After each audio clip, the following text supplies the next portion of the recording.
and our weekly video segment to take you into the back shelves of your local video store, back where it says horror videos, and where kids are devouring some awful films that we call the video nasties.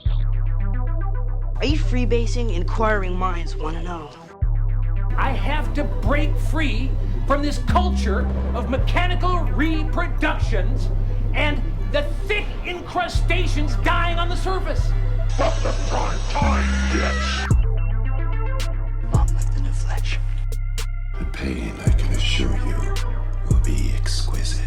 As for our deaths, come with me and be immortal. We have such sights to show you. Gotta return some videotapes. Hello, horror hounds, and welcome to the It Slays podcast. I'm your humble host, Rowan. And I'm the resident Aaliyah stan, Mike. And it's Gill. And we are back for another one. We are Colton-less today, because I guess once one comes back, another leaves for a vacation day. I've got to get these vacation days under wraps. I'm acting like this is like a unionized job when this is more like a sweatshop. So I gotta get down, put my fist down, and tighten up the shit. I don't think they all filed the right paperwork, to be honest. Yeah, they just keep telling me that the paperwork's filed, and I must have missed it. So we are going to start with what we have been consuming. What have we been watching? What have we been reading? What have we been listening to? Anything you've been consuming media-wise. And Mike, we are going to start with you. What have I been consuming? Okay, so I'm watching a new show. Well, it's not a new show, it's new to me. I've been trying to watch it for years, and I finally got access to it, and it's not horror related, but it's amazing. It's this reality competition show called Legendary on HBO, and it features ballroom performers. So every episode is like Vogue-offs and stuff. It's really, really, really good. Megan Thee Stallion is one of the judges on season 1, and oh my god, I'm just living for it so far. So I'm finally catching up with that. I think it got canceled, so I think there's only 2 seasons, but either way, I'm that's sort of what my fixation has been TV wise the last couple weeks. And I picked up a reissue. It's not even a recent reissue. I think it's from at least 10 years ago. But this old book that I had when I was a teenager in my vampire phase, called Love in Vain, and it's tales of vampire erotica. Fitting. And there's 2 volumes of it, and I found it at a used bookstore when I was a teenager, and I'm seeing Jill's eyes light up. Oh yeah, it's lighting up. She's gonna love it. It's actually the first place I ever read Neil Gaiman, because he has a story in one of them. And I lost it in one of my moves, and I found a copy the other day, so I'm rereading that, and let me tell you, definitely not as even as I thought it was. It's a bit wobbly, but there's some stuff that is definitely aged well than others, and it's a real fun read, I gotta say. Just random horny vampire tales of every stripe. What about you, Ro? What have you been consuming? So I've been continuing on. I was keep talking about how I've got the young guy at work, and we've been watching stuff that he's never seen, that I'm oh, we need to get you cultured here, fella. So we watched Predator and Predator 2, which we did lovely episodes on with Brad. But so that was always exciting for me. And we also watched Starship Troopers, which is also always fantastic. That still holds up. And we rewatched Blade, or I rewatched Blade with him, as he told me he's not really a horror guy, and he's never really seen a lot of horror movies. So I feel like I've kind of been doing it all wrong now, that we've just been watching these random iconic sci-fi movies and stuff, where I'm oh yeah, I should be showing you A Nightmare on Elm Street, and so I'm kind of throwing it back and forth. He's probably one of the only people other than Teenage Rowan that's really kind of excited to get to Alien vs. Predator. So we have been trying to get ourselves there. But I gotta sprinkle in some other goodies. Are we're kind of eyeing RoboCop for next time because he's never seen that, but was such a big fan of Starship Troopers. Yeah. That he would like to see some of his other films. You need to do up a syllabus. Like, just this is a course. You need to do up a syllabus. So he's moving out of province after the end of summer. So I was like, he's a fellow letterboxer. So I was like, I'm gonna make you a list, and like that way you can go. Oh, he can continue, yeah. And continue on and let me know how it goes. I rewatched the first Insidious, which I think Gill did also, correct? Yep, I did. Yeah. So I probably won't give any real thoughts on that because I feel like someday we're going to do Insidious. But obviously I rewatched that and Jill rewatched that because our newest episode of Now Slain that has come out since we're recording this. I don't know if there'll be a new one before this is out.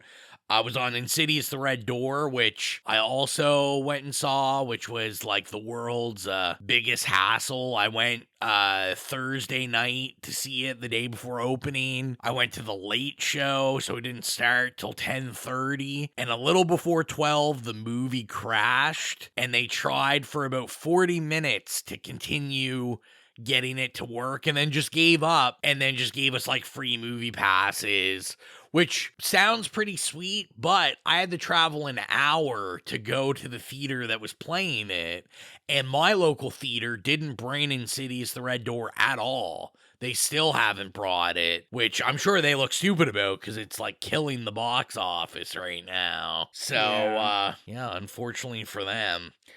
I did I don't know if I can call it a rewatch, kind of a sleepy rewatch. I like to put on familiar movies when I'm like tired and going to bed and stuff. So I put on one of my favorites, Michael Mann's Heat, and I ended up not falling asleep and watching it all. And I mean, this is Heat. I wish we weren't a horror podcast sometimes so I could just talk about Heat. Because if you haven't seen Heat, like, it's the ultimate Al Pacino performance. If you like Al Pacino just screaming about big old asses, this is the movie to watch. And oh shit, you know what I forgot? The most important rewatch with the young guy ever. He came to me and said, I have never seen It Follows. And you know I cannot have that, as it is probably my favorite movie of all time. So we rewatched that, and then I am sad to report that he fell asleep at the beginning of it, and but he is gonna watch it. He liked what he saw. I'll give him a break. We work overnights, and he had been up all day, so he was very tired. But he said it felt like it was his kind of movie. But I got to rewatch it, so you know what? It was worth it. It's always good as ever. 5 stars. A slay as we rated it as the, first review we ever did. And then the rest of my week has been dedicated to the icon, Tom Cruise, because I was determined to go see the new Mission Impossible because, I was converted once I saw Top Gun Maverick, and I'm like, Tom Cruise is here to save us and save us from Xenu. Yeah. So I had seen the original Mission Impossible forever ago. When I was a kid. I didn't really remember the original movie. More so, I remembered the Nintendo 64 game that came out for it, which was played a lot. So yeah, I rewatched the original Mission Impossible, and then for the first time saw all the other Mission Impossibles, not really realizing that there is like 7 of these movies before I could go see this one. And they're all 2.5 hours long. Like, they're all a chunk of time. And boy, did I have a time. I you know what? Like, Cruise is to Scientology, I am to Cruise now. I am just like... Yikes. I love it. So by the transitive property, you are to Scientology. Yeah, I guess, kind of. Okay. If Scientology could make me that good at action movies, I'd be signed up in a heartbeat. But yeah, I thought it was a pretty interesting franchise. Like it wasn't fully, wasn't like super uneven. The only kind of oddity I found was I found a lot of people like the Ghost Protocol one, which was like my least favorite one, and I also seem to really like the second one, which everyone hates, which is the John Woo directed one. And I mean, I don't know, horny Tom Cruise with long hair and like slow-mo John Woo-ness. It was a sight to be seen, and I forget what it opened up with, but it opened up with like some new metal song, and I was just like, this is so early 2000s. It's so Gill coded. Wow. Yeah, and so, listen, this is how much of a crunch it was, is that on the way to the theater to see the new one, don't call the cops on me. I wasn't really paying attention. I was just listening. I had my phone on my stand in my car, and I was listening to the last 10 minutes of Fallout, Mission Impossible Fallout, because I was still watching these movies on the way to the theater to see the new one. So I did make it in time, and, I'm happy to say I enjoyed the new one. It's a part oneer, so there's another one coming, but I'm loving this, like, this Tom Cruise renaissance of Tom Cruise single-handedly thinking that he is saving the movies and kind of saving everybody from comic book movies, really. That's what these are all about, is like, you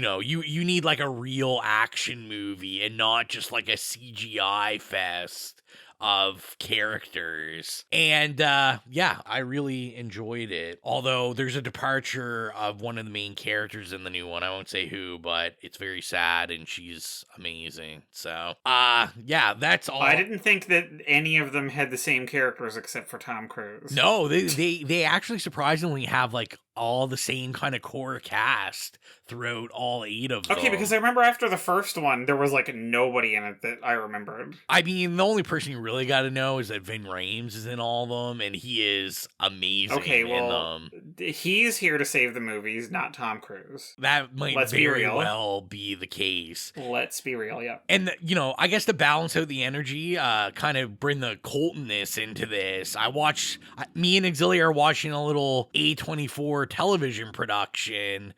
We're finally getting around to watching Beef, and we have really been enjoying it. I didn't know what to expect. I knew it won or was nominated for a bunch of Emmys, and it was kind of the talk of the town, and then I know like one of the actors had like some sort of cancellation thing go on, but I love Ali Wong is fantastic in it. Steve Young is also amazing in it. Ali Wong is always amazing. Yeah, and I didn't know what to expect, and this was a very pleasant surprise. Like, me and Auxilia have really been enjoying it. We have 2 episodes left of it, and it's like one of the only shows where it's just like it's totally zigging and zagging where I don't expect. So I like a show that I cannot predict, and that's really all I've been watching. Jill, what have you been watching? Wow, I don't know how to follow that up.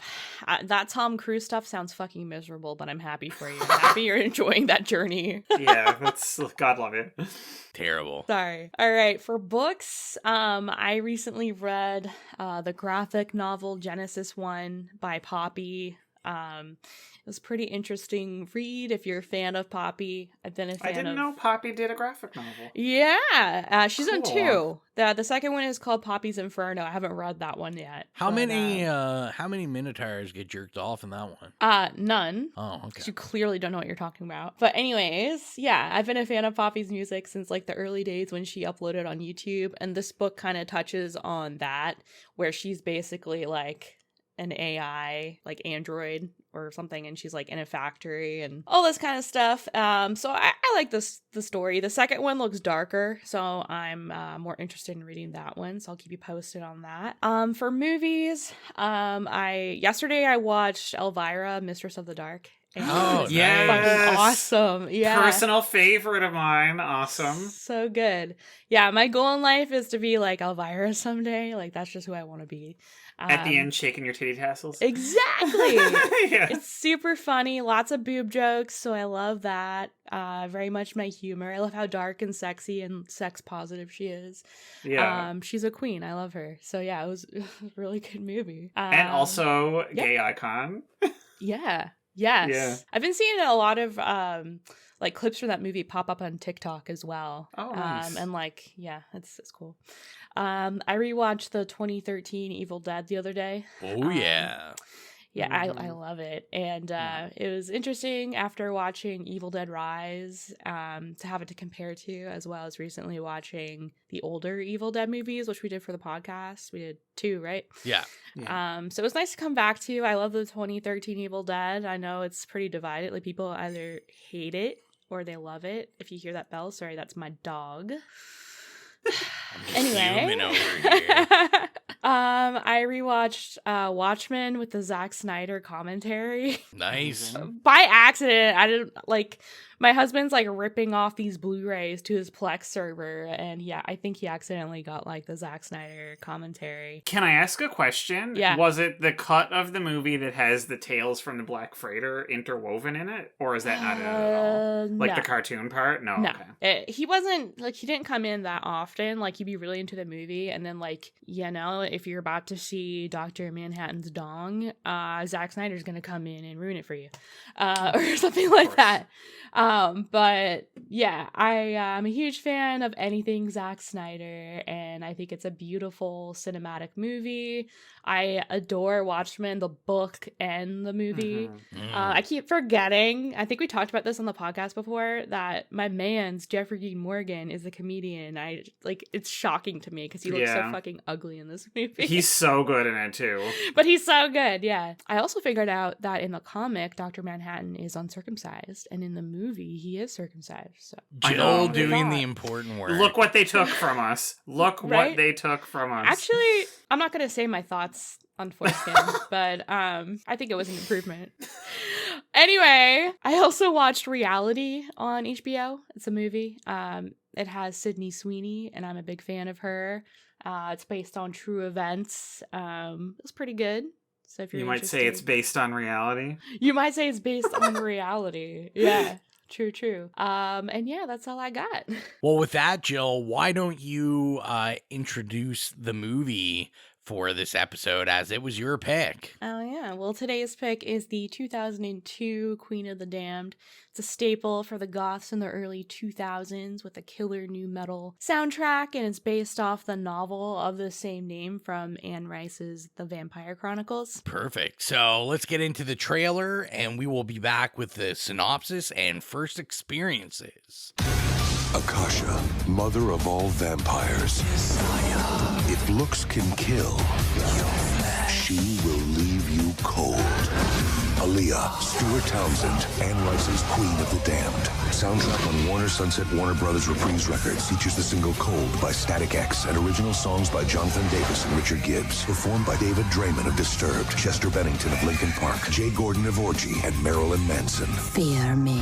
Rated R. Now playing. 2002's Queen of the Damned is directed by Michael Reimer and written by Michael Petroni and Scott Abbott, and the synopsis is as follows. This time, there are no interviews. Lestat de Lioncourt is awakened from his slumber. Bored with his existence, he has now become this generation's new rock god. While in the course of time, another has arisen, Acacia, the queen of the vampires and the damned. He wants immortal fame, his fellow vampires want him eternally dead for his betrayal, and the queen wants him for her king. Hotline. Who will be the first to reach him? Who shall win? So, our first experiences, is this our first time watching it? Or are you a gothic vampirefreaks.com, staple? You probably had a poster.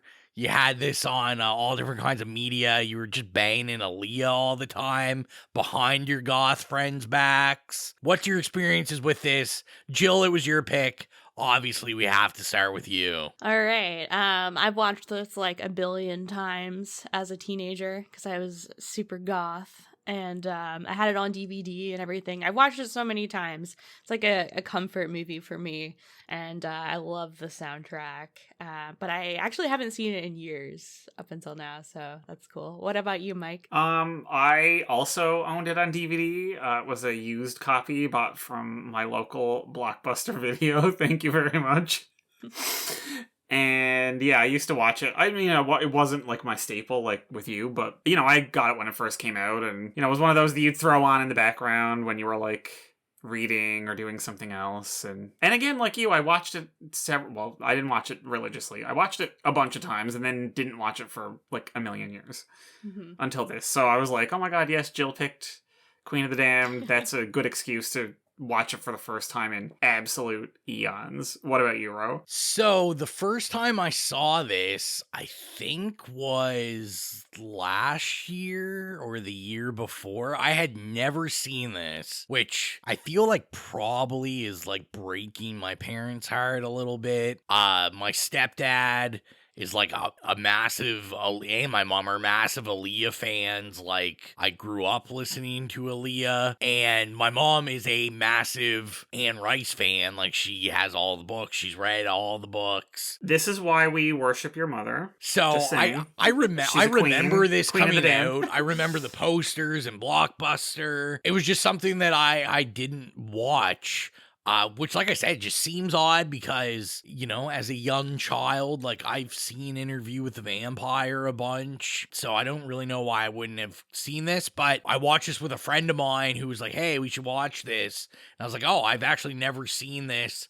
I heard it's really bad. Let's watch it. And, I have different varying opinions on it you'll hear about, but I am proud to say I own it on Blu-ray and VHS now, so I mean, that's a positive. I mean, what don't I own on Blu-ray and VHS? So I guess that's not really saying much. Yeah, so this is only my, like, maybe third time watching this.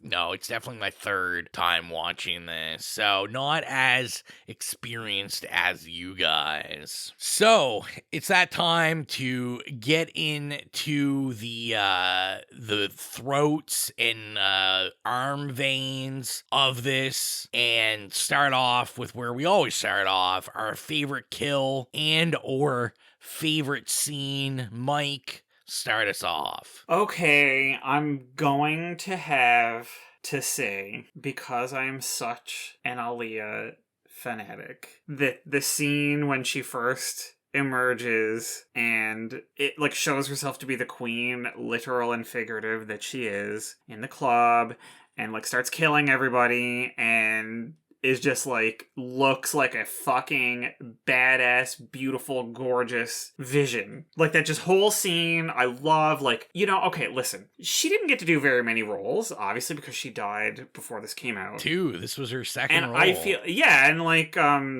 hilariously, what was it? Romeo Must Die was the first one, right? Yeah. But like, I feel like, she's not like Meryl Streep, obviously, but like also she was so untested. But I feel like even though she wasn't like the most skilled actor yet, that she had this like magnetism and just she just radiated like charisma and like beauty. You know what I mean? And it's just so classic. And I'm like, how was she not in movies before this? But anyway, yes, that's my favorite scene. I just love that whole... I mean, the score is great. The soundtrack. I love the exploding vampires. I'm such a sucker for that. Thank you, Buffy. My discussion with Colton on this after we watched it, because I knew he wasn't very familiar with who Aaliyah was, which, you know, he wasn't into R&B, so he definitely wasn't into Aaliyah. But, you know, my explanation of her was like, she was Beyonce before Beyonce. Like, Aaliyah was a huge deal, like, massive deal. Mm-hmm.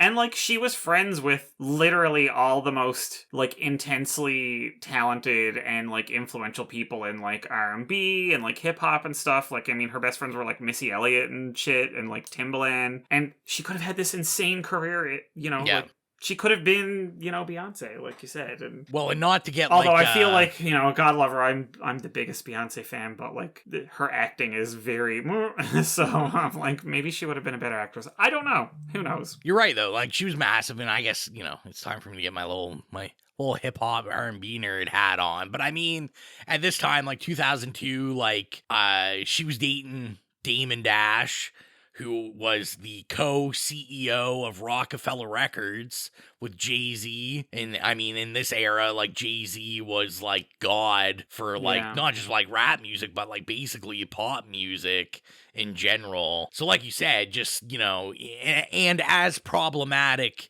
you know, as we reflect today, I mean, she had a relationship with and worked closely with R. Kelly. I know, Jill, you're shaking your head. I mean, but yeah, you know, before we knew we knew all this stuff. He was way too old for her. I mean, she was only what, like 14 when they got married? Yeah, he was her abuser. So, let's just call it what it is. Yeah. And, you know, we can call that out with also recognizing, like, I mean, R. Kelly, like, owned the 90s and early 2000s for male R&B. Exactly, yeah. And he wrote most of the stuff. You know, a lot of Aaliyah's big stuff was written by him, and he wrote most of the stuff for most R&B artists. But yeah, like you said, just, like, that's the kind of, like, icon you're dealing with, when talking about this movie. Yeah, so I feel like that's why I love that scene so much, because I mean, it's just a cool scene in the context of the movie, but also if you're watching it and, you know, like, you know, the kind of tragedy behind it, that this was like the last thing she ever shot other than the music video that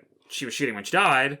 You know, it's very, I don't know, it's just like really powerful, and she's so magnetic, and, you know, it's just beautiful. It's a beautiful scene. Beautiful gowns. Like, just from that one scene, probably it's quite easy to tell the best actor in the movie. Like, I thought she kind of radiated a presence, like, that even Townsend couldn't really compete with. Yeah. She just kind of overshone everyone, which we'll get into later, my thoughts on, like, some of the casting. Yes. But I think you could just tell, you know, if she had, like, some more movies under her belt, that she definitely would... I could see doing, like, a very big acting career. Yeah. That's, like, the moment when she's, like, kind of coming out as, like, I'm gonna be a star. Yeah. Except I'm not, you know? Yeah. Due to tragic circumstances. What was your favorite scene or kill, Ro? I bet you it's gonna be a kill. It's always a kill. It's not. It's not. I think this is, like, the... Oh, my God. I think this is like the second or third movie now in a row I haven't had a favorite kill. So my favorite scene, also an Aaliyah scene, and, you know, I don't know if I like it because I think the scene is cheesy, but it works, is I love the scene after we have the big concert and Acacia, you know, takes Lestat away.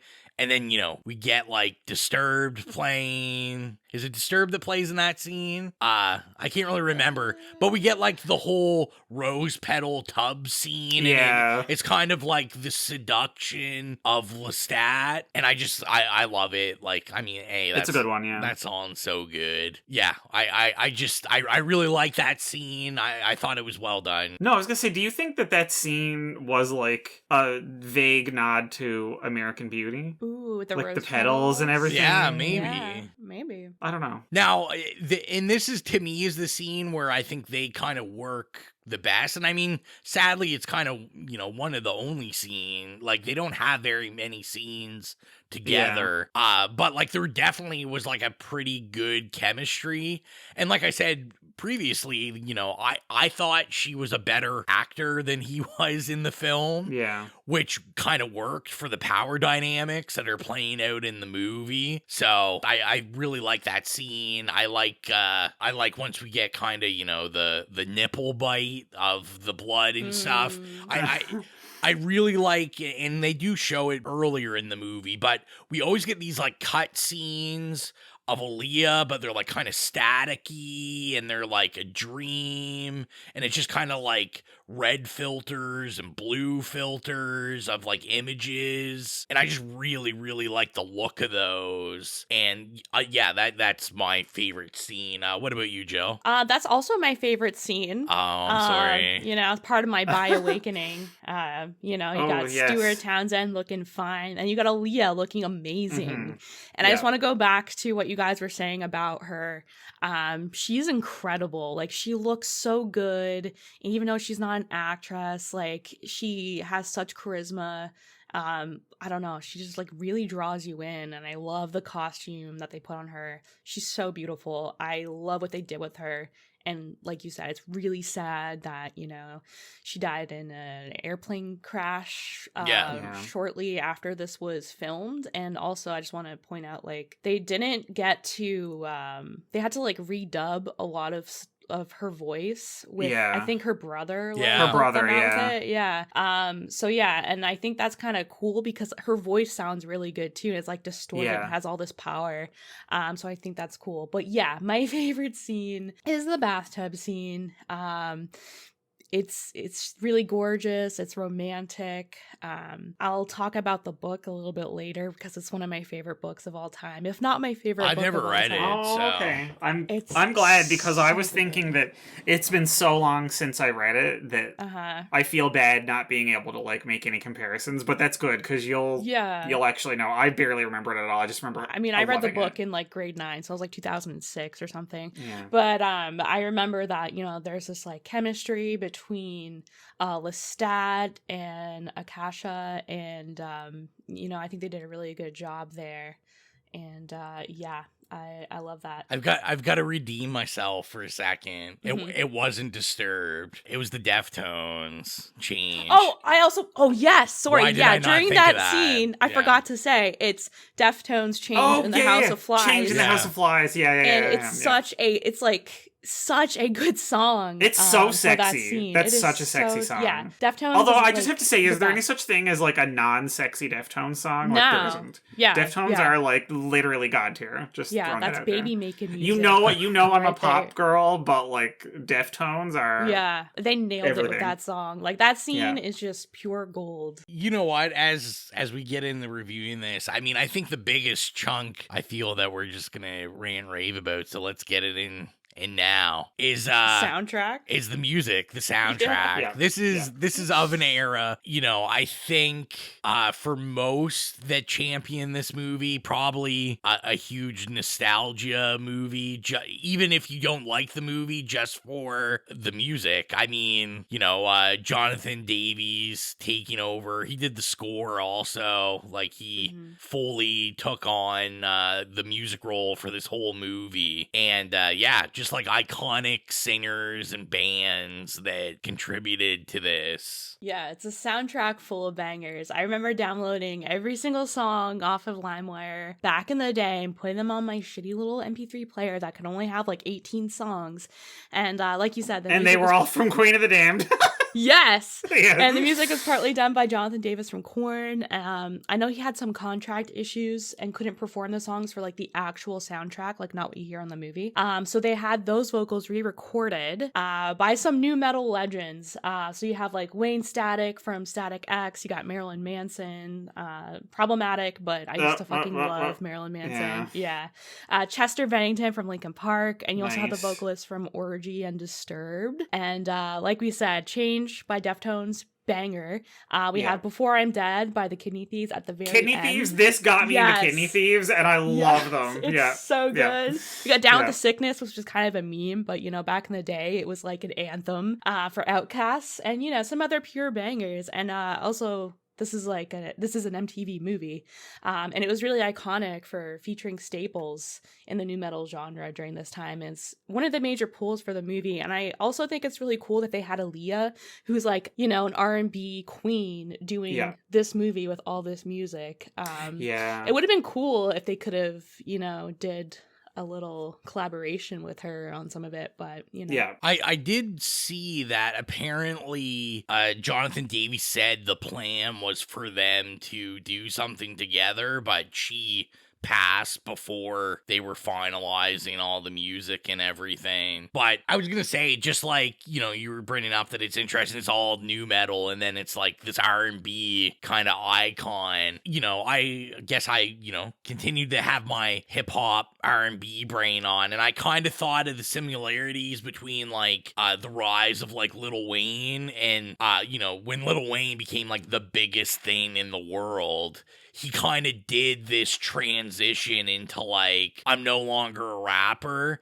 like I'm a fucking rock star. I'm in television shows, I'm in movies, and I'm also, like, he did a whole rock album. He did he's like, I learned to play guitar, I'm doing, like, this rock album. I think he had a single, it was called Prom Queen, was the single from it. I don't remember it being very good, but to me, I was like, that's, like, you know, that's when he kind of got put on this, like, oh, he's, like, a legend. He can, like, do what he wants to do. And that's how I felt about Aaliyah in this, where I was like, you know, she's crossing over to, like, I'm not just this, like, Timbaland-produced R&B star. Like, I'm a fucking rock star. Like, I can be in this MTV movie, only be in it. I didn't realize she's only in it for 26 minutes. Yeah, it's like 26 minutes, and she doesn't come into the movie till 51 minutes into it. And just own it. Just be like, yeah. And like the rock, she doesn't feel out of place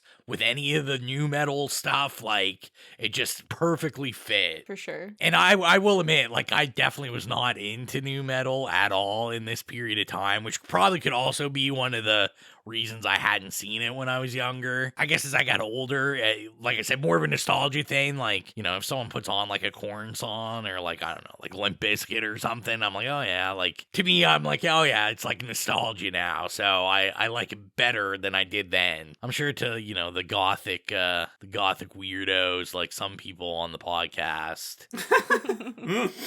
This wasn't a Bible. I know nu metal is like kind of cringy nowadays, but back in the day, I'm telling you, like, I feel like it's less cringy now. I feel like it's more acceptable now. I guess it's starting to have, you know, a little bit of a, you know, we're claiming it again. Yeah, we're like, yeah, it's good again now. It's been long enough that it's like our music. We're like old people with Elvis or something, except with Limp Bizkit and Korn. Yeah, it's like dad rock. Oh my god, what a K-Rock rocks, and it's just gonna be Deftones. Actually, I would love that. Yeah, that would be pretty great. I was gonna say, it's a shame, Jill. I would highly suggest that you buy this on Blu-ray, because special features on the Blu-ray is that they actually have the full-length music videos for all the music videos. Yeah, I saw that. Yeah, which I'll have to get it. I did watch, and they're pretty good. I tried to look it up. I couldn't figure out who directed, like if it was the director that did the music videos, but I thought they were like pretty interesting. They kind of fit the theme. They seemed more of like almost like a Smashing Pumpkins video more than videos from these guys. Any of these Honestly, guys. What they really reminded me of, like the branding that they did with this, you know, fake band for Lestat, is the band Him. Oh yeah. Remember? Yeah. Oh yeah. Like the photography they did, like the styling, and it just reminded me of Him a lot. Did they come before or after this movie? Because now I'm thinking, were they inspired by this? I think they were around at the same time. Okay. So I'm not sure. I feel like their height was a little after this, I feel. Yeah. But, I mean, I'm not sure. So I'm really interested about, since you're the resident book reader, Jill, for Queen of the Damned, like, how different is this? Because I'm sure you also read Anne Rice's opinions on this. I actually haven't read her opinions, so I'll be interested to hear from you. Okay. Well, so let's start with, like, from what you remember. Like, I'm very curious of, like, what it took from the book, what it left from the book. She's very vocal about adaptations, by the way. You need to check that out. Yeah. Okay. Definitely. I was going to say, my understanding is this is kind of like 2 books in one, kind of. Yeah, because they skipped over the second book. Are you talking about the Vampire Lestat? Yeah. Yeah, it is, but he's also, I still think this is basically fully Queen of the Damned because it is about him too. So the book follows, it goes back and forth from like the very distant past to present day. So you have like the whole mythology of this world and how their vampires came to be, like back in Egyptian times, and that's where you get Akasha, you know, looking like Cleopatra. So that's how the vampires came about. So you learn about all of that and it goes back and forth. You have Lestat and his story, his like awakening, and then how he, well, yeah, I guess it does have stuff from the Vampire Lestat, like how he was made and stuff, but it does go into that in the Queen of the Damned book as well. And then you're following Jessie and her story. So there's a lot of different like characters that you're following and it goes back and forth. It's a pretty thick book. I remember it being pretty long.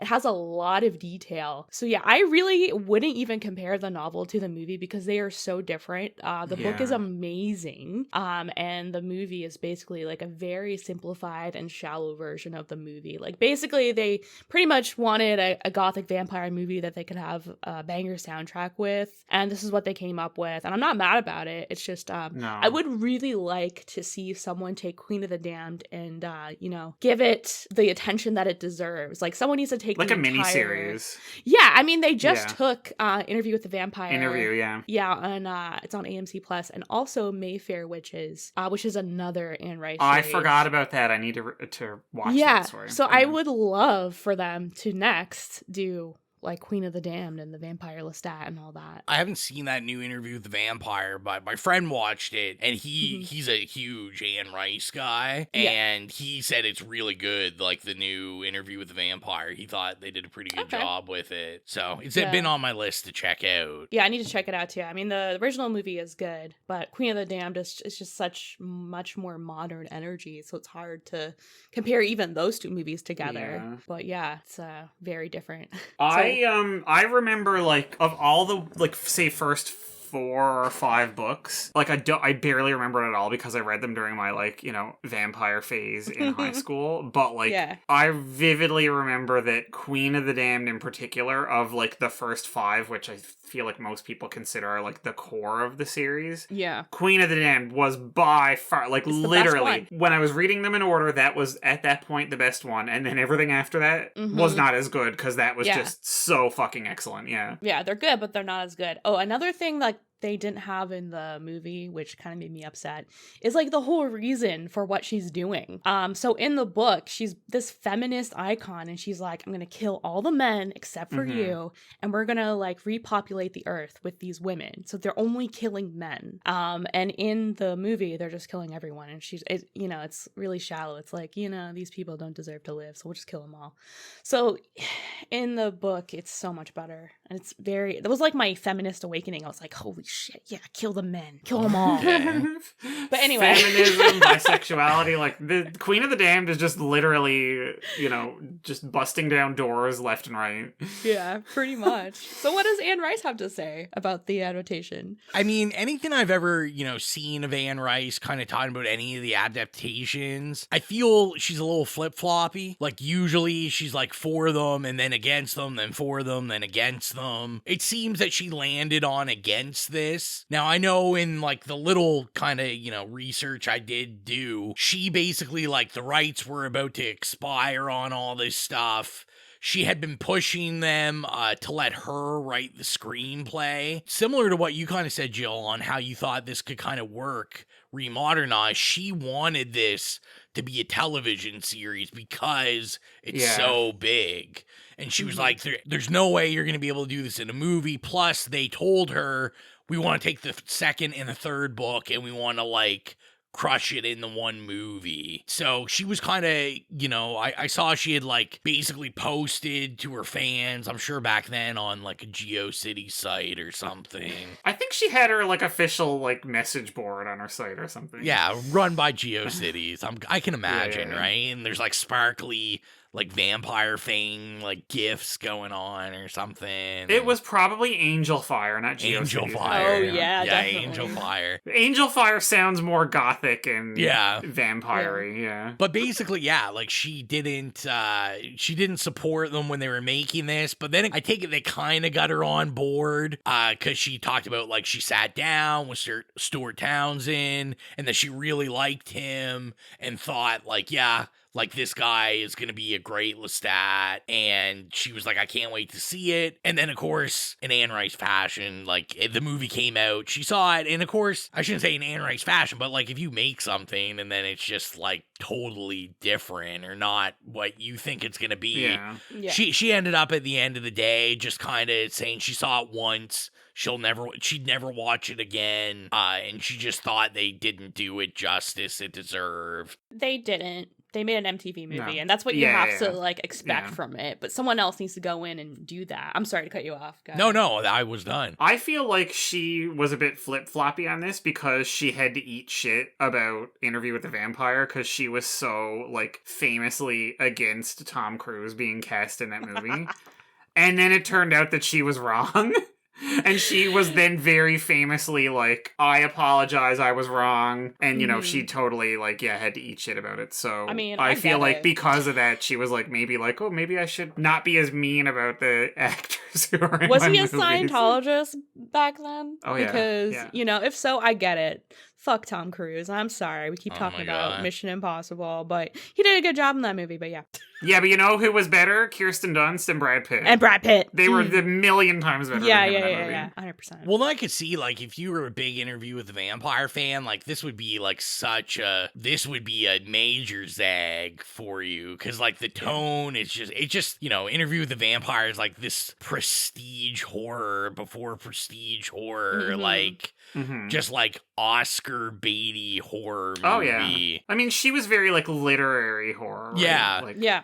Where this is just like they took out all that. This is on Mike's level. This is like the trash of, like you said, it's an MTV production. It's a reality television production of this stuff. It's like The Real World or like Laguna Beach does vampire movies. Yeah, it has not aged very well, honestly, because I remember watching it the other day when I rewatched it, and you know, I see what they're trying to do with, like, you know, the blurs and all that, but the special effects is pretty bad.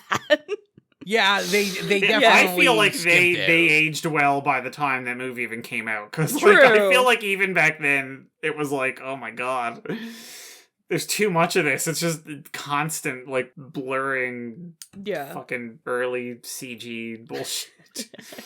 Now, I saw that Stuart Townsend, not the first choice. Cruise was. They tried hard to get Cruise back. You're joking. No, and I saw that Anne Rice also talked about it, that she basically was like, yeah, we need to get Cruise back. They approached him, and I mean, by this time, like, you know, he's not interested. Yeah, 2002 or 1 or whenever they were filming this, there was absolutely no fucking way Tom Cruise is touching this. Well, this is like good. This is like this would be like after Eyes Wide Shut, and so, like, yeah, he's on to kind of doing what he wants to do and not really doing this stuff. So I don't know if any of you guys looked at, like, the other casting kind of what ifs that they tried to get. So apparently Josh Hartnett was the first up. It was Josh Hartnett, Heath Ledger, and Wes Bentley. So a little American Beauty connection there. Yeah. Honestly, I want to say I would want it to be Josh Hartnett because I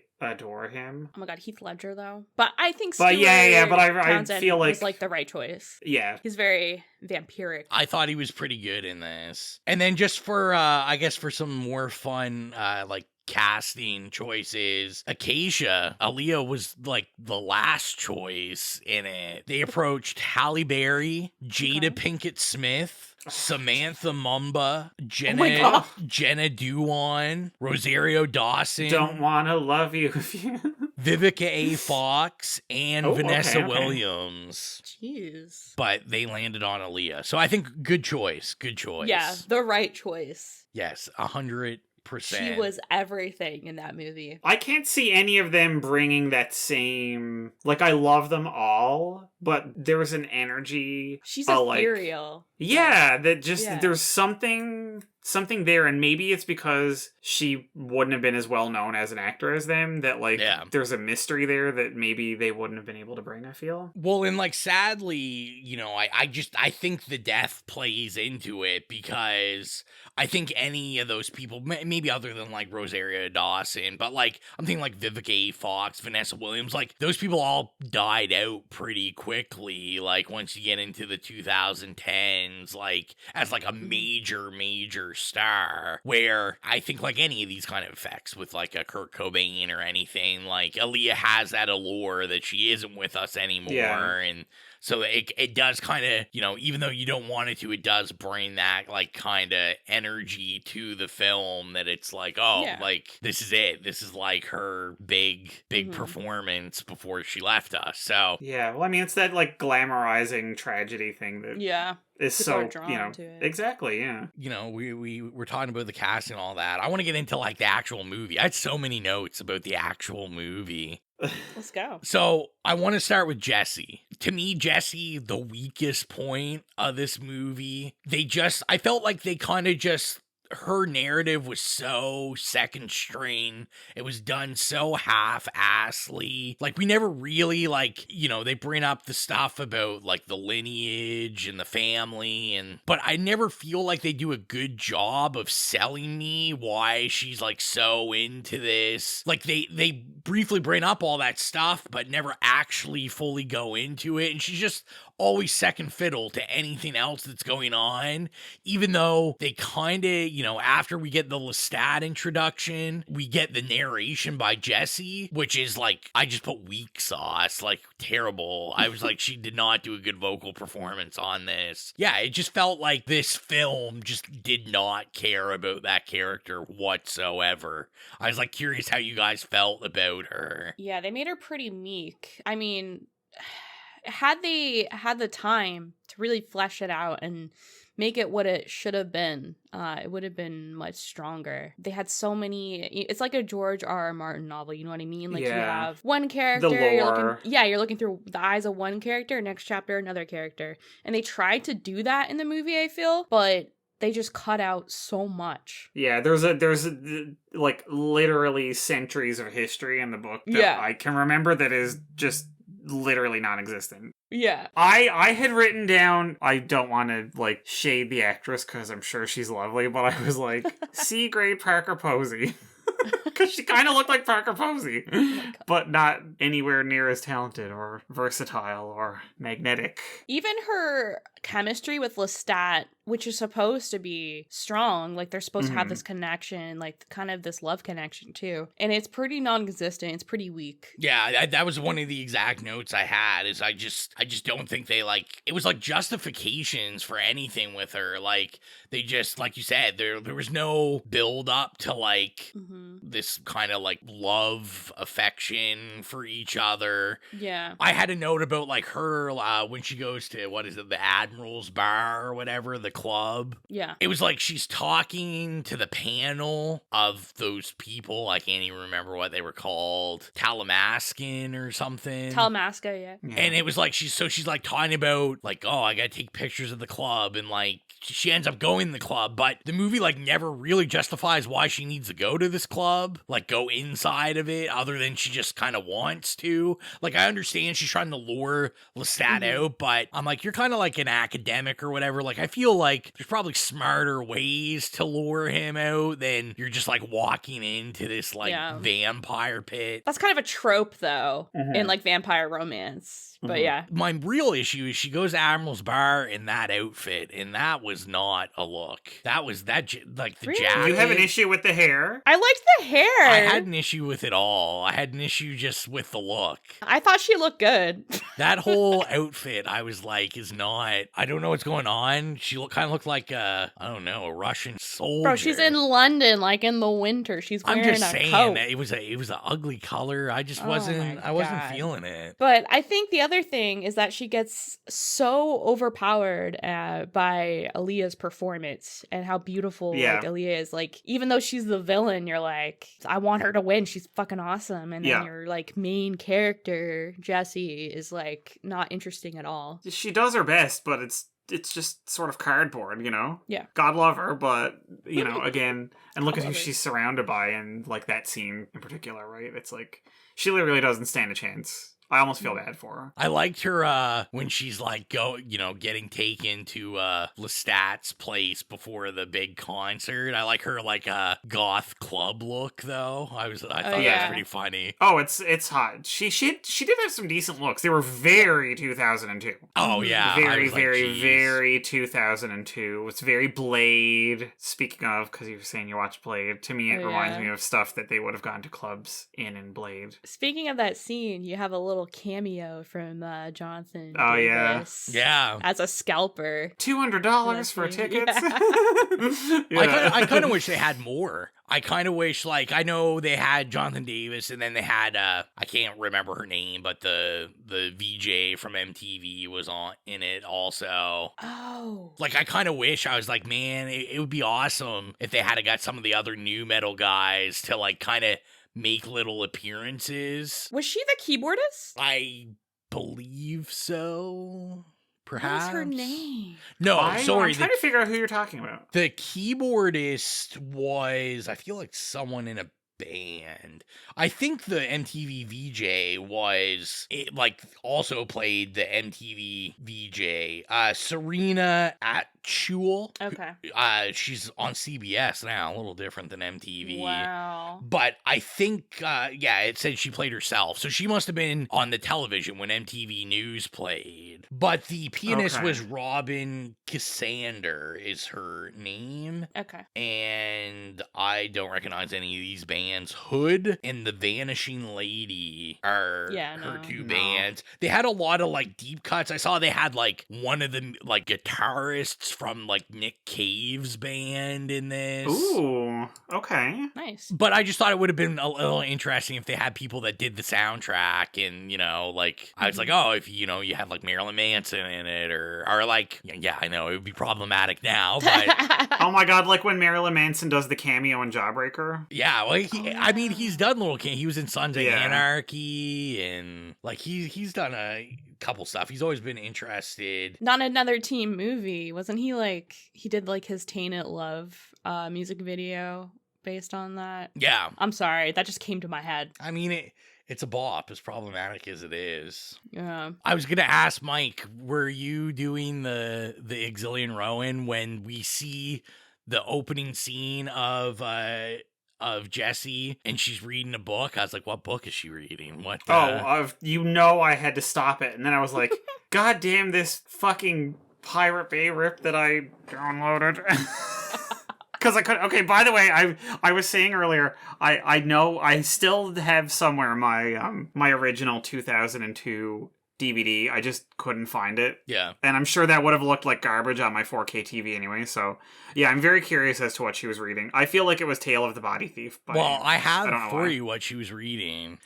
She was reading People of the Earth by W. Michael Gear. Oh. Apparently it seems like a whole series because he also wrote... the Gear! Kathleen Gear too? Yeah, I think. Yeah, Kathleen something wrote another one of it. There's like People of the Fire, People of the Wolf. Yeah. I know the books. Okay, yeah. But I always like it because then I was like, oh, what's this book about? And then how it's like almost this Easter egg because it's very vaguely like what they're presenting you, because it says the book is an unforgettable tale of a woman torn between two different peoples and two dreams, of the two men who love her and a third who must have her, and of the vision given to the people long ago. So I was like, replace although I'm sure they meant her, I was like, oh no, I'm replacing that woman with Stuart Townsend and all the different women and lifestyles that are trying to pull him away. So I just love little things like that. Nice. Well, I mean, it's always a choice for, like, literally they could just buy a book and, like, give it a generic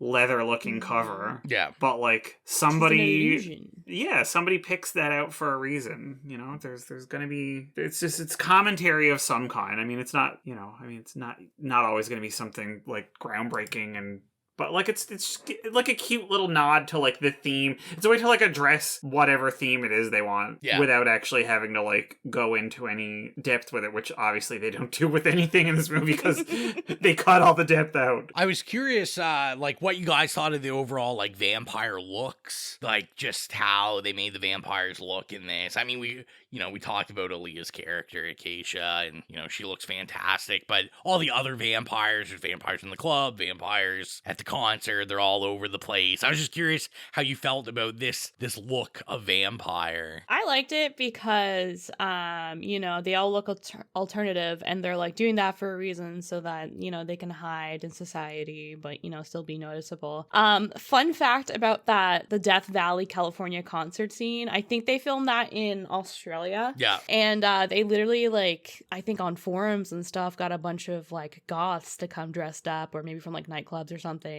And yeah, they just got people to dress 3,000 goths. Yeah. Just random Can you people. imagine now? They would just fucking CG that shit in. Like... And it would look like garbage, but that scene did look really good. Yeah. On the special features, I saw that he was talking about in the book when Lestat has the concert, he does it like in a concert hall, because obviously it's a little more interview with the vampire, I'm sure, in the books. And he was talking about how, because they had it set up that the vampires would burn, that it wouldn't make logistical sense in the movie if vampires were, like, burning in, like, a wooden, concert hall or something. So he was like, where else? What's new? What can we do? So apparently the director based it off of Burning Man. Oh, and wow. he said that was his inspiration for the concert, was it should be like Burning Man. Although I'm sure, if I'm in this world, I'd probably be pissed if I'm going to this desert to see, like, one band perform 2 songs and that's it. Yeah. Yeah. Like, I feel Burning Man probably has, like, dozens upon dozens of acts, and, probably not a good, but also, good time. At this point, everyone would just know the bangers of every band, so, like, they wouldn't want to go and, like, see the, like, 8 album tracks that they don't listen to, because they don't play them on the radio, so really, they'd go and listen to 2 songs and be like, okay, that's fine. These are the only ones I know. That's true. Now, I was going to say, I asked about the look of the vampires, because I did have a note that I thought there was a lot of scenes that the makeup was off. Like, there was a lot of scenes that I was like, I don't think they're supposed to look this chrome and gray. And it's like, you could tell, like, some of the lighting, like, Stuart Townsend would look really good. And then, like, some of it, I was like, ugh, like, you can see the makeup lines and everything. Oh, no. I was like, I'm kind of getting a Mad Max Fury Road feeling here, like when they're covering themselves in the chrome. I was just like, ugh. I just didn't really like it. I know the kind of effect they were going for. I'm sure they would explain it like, oh, they're dead, so the skin's like grayish. And yeah. I thought it was, I don't know if it's rude, but after American Psycho 2, I thought this was on par for like a kind of MTV production movie. I should say more like, what was it, Mike? Most Likely to Die. That movie. Oh, dear God. So I should have expected it to. It's got to have a little bit of shoddy parts in it. I mean, listen, like I'm not gonna disagree with you, but I didn't really notice that the makeup was bad or anything. Same. I just thought I liked the look. I was like, this is fine. Yeah. Like, it's nothing new and groundbreaking for like a vampire look, but also I like it. Like, it's well done. It's kind of just your boilerplate vampire, which is fine. Like, it's it's everyone except Akasha. She looks amazing, and yes. You don't really get Egyptian vampire lore in anything else. But no, exactly. So I love that. Like, I mean, obviously, like you mentioned, her costume, like the headdress and everything is like literally. I remember the first picture coming out of her in that, and it's like, holy fuck! It doesn't matter if this movie is good or not. Like, she looks amazing. They nailed the look, and also, I do want to say, because you brought him up, Stuart Townsend, I thought he looked excellent as Lestat. He was very like glassy and marble looking, which is kind of like what you expect from like a southern vampire. And I just thought he was very sexy and charming. So yeah, it's that fit into it. I just thought he looked really good. And, they always had him like kind of like bearing his torso and walking around in his like little leather pants and stuff. So yeah. What do you guys think of Maurice? I was kind of on the fence. Maurice? Was that his name? Do you mean Marius? I was like, who is Dear this? Jesus A horse? Christ. Isn't Marius just it's like fucking Marius. Get out of here. Fancy. Oh my god. I thought he was also really good. I thought he was like one of the best performances also. Yeah. He also looks like Brandon Flowers, but anyway. I thought he did a pretty good job. You're right, yeah. At first I didn't think I liked him, but then as it went on, because at first I was like, man, like, he's kind of like this balding vampire, and I think we're just so inundated with like, we've got stay away from his hairline, bitch. No, but I'm saying we're dealing with like Lestat and all, this like this glam goth vampire feeling. But then I was like, it kind of really fits it because he's kind of like so pathetic against Lestat. Like Lestat's really kind of like upped him, even though he's his creator. Yeah, he's just a single dad, trying his best. Yeah, that's probably how he works 2 jobs and yeah, he's and he can't deal with his monster of a son. Oh my god, novel concept. Cast Reba McEntire as Marius in a remake. A single dad who works too hard. Right? Like, who listen. Drinks blood and never stops. The only real issue I had with him was the teeth. I think they were too big for his mouth. His mouth was like doing a weird shape thing in some of the scenes where it looked kind of like bad werewolf movies where they're like wearing obviously too big, just because everyone else's teeth like looked fine, like they looked natural, but his mouth was just like popping out. And I felt kind of bad for him because I'm like, I'm sure it sucks to talk with those in. I have a question for you. What do you guys think happened at the end there? Where it's not like he's saying, hey, Lestat, like when they walk out of David's building, like he kind of like sneaks in after. So I was curious, like, do you guys think like, did he go in there and like feed on David or turn David? Or is he just there to, gossip? I think he's there to frighten David, because that's funny and fun and, have a little chat. I don't think he's trying to be malicious towards David because that's not really in Marius's character. Okay. And they have like kind of a long relationship of David like documenting the vampire history. So yeah, I don't think they killed him. I think they're trying to scare the shit out of him and make it like ominous. He's trying to get a picture of himself back, so he put it in his house. So Mike, we had to clear space. What's my favorite word, Mike? It's something that you don't know how to pronounce, I'm sure. Oh man, Maurice. the disrespect. Maurice, the horse. I don't know why the name Maurice makes me think of a horse, but it does. We're talking about vampire movies, so we gotta leave some space for homoeroticy. Oh, yes, of course, homoeroticy. How could I? Yes, no, you're right. I'm underlining it 5 times in my notebook.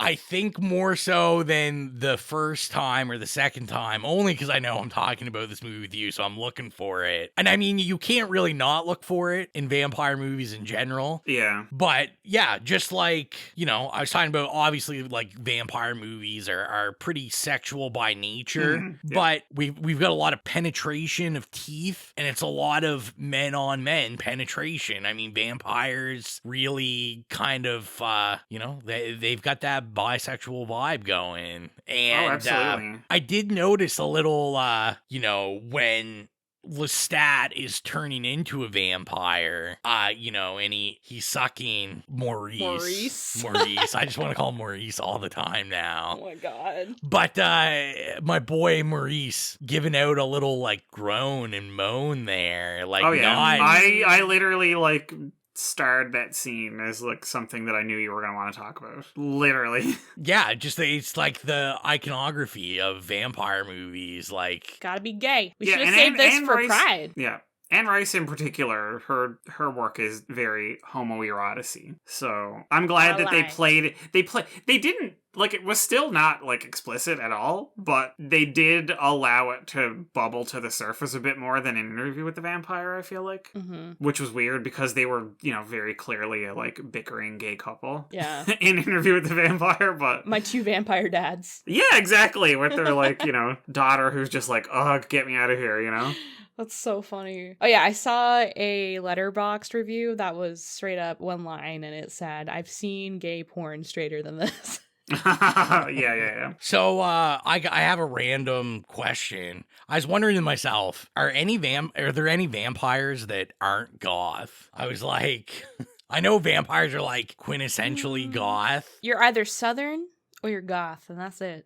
You got two looks. But That's it. You're usually Southern and goth. Or both, or European and goth. Yeah, you're just always See, goth. yep. See, exactly, yes. So is goth just vampire? I don't know. Like, it's kind of weird. In this universe, absolutely. I guess. Yeah. I mean, this is very chicken and egg here. Yeah, this is true. I like this. It is very chicken and egg. I like this. Like, take, it's. I mean, listen, it's sort of like what came first, the vampire or the goth? Yeah, and they go hand in hand. I feel like they emerged simultaneously. I feel like Bram Stoker was an OG goth, maybe. I mean, it is literally, but, and I'm saying that jokingly, but like it is literally one of the benchmarks of like quote unquote like gothic literature. So therefore, and it's you know considered obviously the you know one of the first popular depictions of vampire mythology. So therefore, imagining people reading vampire. It's one of the first gothic novels and one of the first vampire novels. So I feel like they were literally birthed and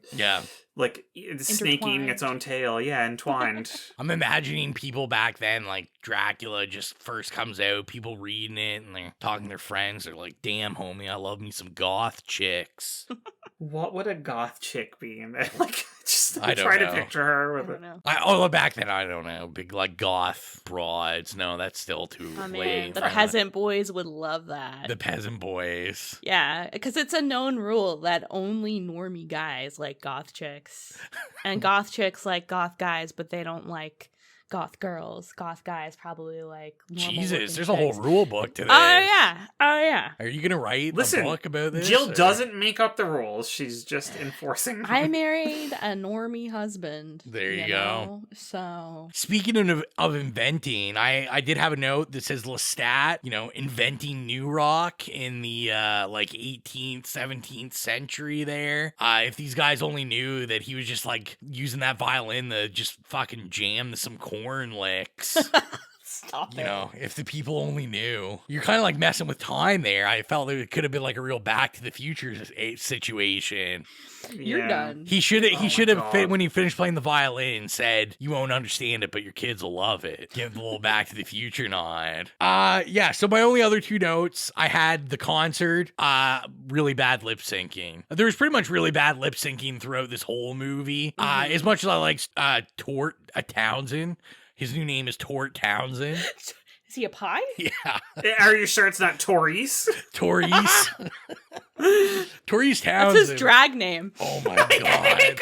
Yeah, Stuart Townsend, you know, as much as I like him as Lestat, probably not a great lip syncer going on here. That was pretty rough. And then the last note I had, which is kind of my real complaint against this, which I haven't given many, is I really felt the third act of this just kind of whimpered. Like the last 10-15 minutes, I had a note that said, like, if Aaliyah isn't on the screen, like, I just don't give a shit. Yeah. Same. It's true. But this is all about the undercooking of that Jessie story, because the last part should be like her. It should be her story. Yeah. And then because they didn't do a good job of making us invested in it, I'm like, well, I don't give a shit. Like, I just want to see Aaliyah. We want to see Aaliyah. That's all we want. And you have all those other vampires there that, like, have this insane rich history. They're these like crazy characters who are like so important to like the whole series. They've got Pandora. And you don't even know who Pandora, like did they say that was Pandora at all? No. Like literally it was just But I saw it in the credits and I was like, I love her. Oh, that's who that was. Yeah, I remember when I watched the credits at the end, I was like, that was supposed to be Pandora. Like I didn't even So did you guys have any other notes on this? Or did you want to go in the reviewing it? Or reviewing it? We just reviewed it. Rate it maybe? Let's just review it all over again. again. I want to rate Maurice. So if you're new to the program, our rating system is nay, okay, yay, or slay. Jill, this was your pick. Why don't you go first? Of course. Okay, me in my formative years, I would have given this a slay back in high school. Upon rewatching it, it still gets my nostalgic jellies flowing. I love it. But I can see the flaws. I can see that it didn't quite age well. The special effects are lacking. The story is lacking. I could never compare it to the book. I don't even try to go there. So, I will give it a yay because I love the movie. I love what they did with it. But is it too much to ask for a Queen of the Damned series? Can someone with money please just do it? It's such a good story. And also, if you haven't read it, please go read Queen of the Damned. Like, you don't even need to read the other books. Just read Queen of the Damned. It's so good. And that's all I have to say about that. Yeah, it's a yay. What about you, Mike? Okay, so I also have a nostalgia spot for it, obviously. But I mean, even at the time, I was like watching it going, this literally cannot even come close to touching the book. But then I tried to divorce myself because I knew, because I knew that, it was gonna be like trash compared to the book. Yeah. But even then, I remember watching it and going even out of context of the literary source, this really just is kind of like skating by on nothing. You know what I mean? Like, it's just pure surface. Like, there's no, and just the whole, there's a whole subplots that are just hundreds of pages that are gone. And even knowing that, just watching the movie, and I'm like, who are these people? Why do they matter? They really don't explain anything. It is so painfully of its time. Like, you said all this already just then, Jill. Like, the effects, the soundtrack, they could have done something I feel like the Vampire Lestat, when I read it, I was picturing more of something like a David Bowie,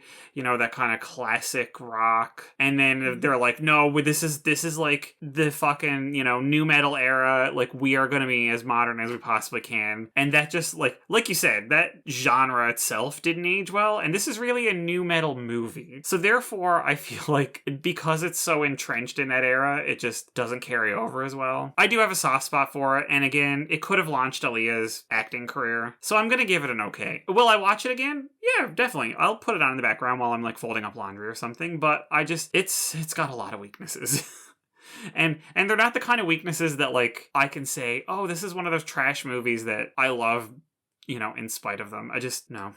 It's just an okay to me, but again, it has its place in the mythology of Anne Rice adaptations and Aaliyah's life and tragic death. So yeah, it's just an okay, but I will watch it again. Rob, what's your take? What's your Tori's take? My Tori's and Maurice take are, yeah, I'm kind of in the same boat. I really like this movie. Like I said, I don't really have the nostalgia for it other than the music, just because I didn't see it when I was younger. But as someone that was, I would have 2002. I was in those preteen, teenage years. So, I remember the new metal scene pretty well, and it does bring a certain nostalgia, and I like it for, the kind of the campiness that it is of being a movie of its era. These kind of movies that are just we're putting our foot down in 2002, stuff like this never ages well. So, like Mike, I think I'm going to give it an okay,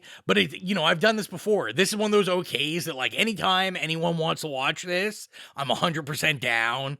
I'll watch it a ton more times. I have a riot every time I've watched it. I love it. The music's great. And, I can watch it and be like, yeah, this isn't a winner, but I like the swing they took on it. So it will be an okay from me. And I know he wasn't here, but Colton said, just so everyone knows, he gave it a large nay. He said he did not like this. That's it? That's the review we've been waiting for? That was the review we've been waiting for. I can't wait to quiz him and see if he actually finished watching it, because I don't think he did. Anyway. So we told you what we thought about the film, and we asked you, what did you think of it? And we got a couple replies. So Instagram, we got a reply, which I shouldn't even read, because we got a reply from someone that already rated it, named Colton, who just said no. He just sent a message that said no. Hey, hate him. And pure coldness. So we did get a reply on Threads from Wait and Horror, and they said, does this count? I know that it's 2 books merged into one movie, but it slays. From start to finish, this movie drips atmosphere. Holy shit. It does, yeah. Yeah, someone is on that Gill wave. Okay. Hello, I see you. On Twitter, I saw we had friend of the podcast Trevor Wright, and all he said was, "Did you guys run out of movies to cover?" What the fuck, Trevor? Wow. I'm so upset. I'm sure Colton is so glad that I'll be messaging him. Yeah, someone is siding with this. And then on Facebook, we had Charlene Wright, and Charlene said, "Was it the best adaptation? No. Was it still fun to watch? Mostly. Does it have one of the, in capitals, best soundtracks ever? Slay." I can literally hear her saying that. I think, like we suspected, very different opinions on this film. I think that's kind of reasonable. I like that. Definitely.